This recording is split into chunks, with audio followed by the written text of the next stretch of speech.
मायावती का यह दौर चल गया तो बढ़ेगी सपा की मुश्किलें। जाने बीजेपी को कितना होगा नुकसान।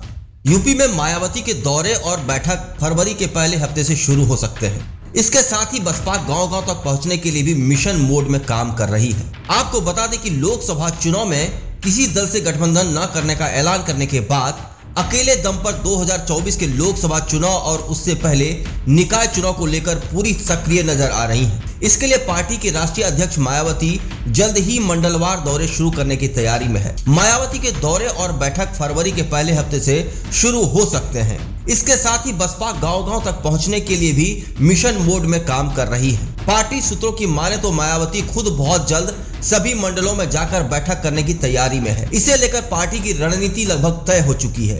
बसपा अध्यक्ष सभी मंडलों में जाकर वहां पार्टी के पदाधिकारियों के साथ बैठक करेंगी।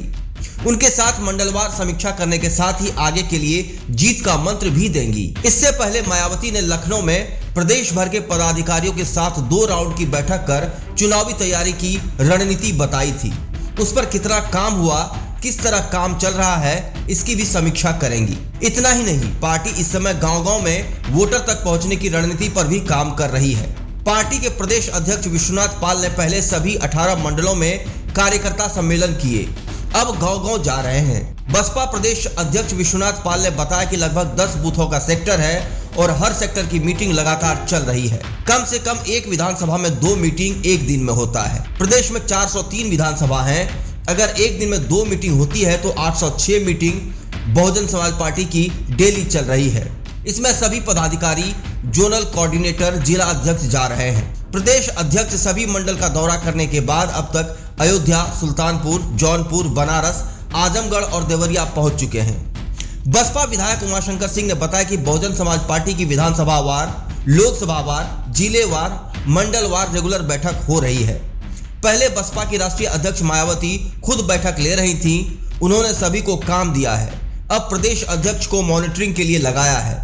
25 जनवरी के बाद मायावती खुद आगे की कार्य योजना बताएंगी, किस रूप में हम आगे बढ़ रहे हैं। वहीं बसपा की रणनीति पर पर्यटन और संस्कृति मंत्री जयवीर सिंह ने कहा कि अच्छी बात है कि बसपा अध्यक्ष मायावती फील्ड में रहें। मजबूत विपक्ष होना चाहिए, लेकिन बसपा से कोई फर्क नहीं पड़ता। चिंता समाजवादी पार्टी और कांग्रेस को करनी चाहिए, क्योंकि ये दल बसपा का वोट अपनी तरफ लाने के लिए आतुर रहते हैं। भारतीय जनता पार्टी पूरे समाज की पार्टी है। हमारे पास 60% वोट तो है ही, बचे हुए 40% में बंटवारा है और उसमें भी हमारा ही है, इसलिए हमें कोई चिंता नहीं है। इस चैनल को देखने के लिए लाइक करें, सब्सक्राइब करें और बेल आइकन दबाना ना भूलें।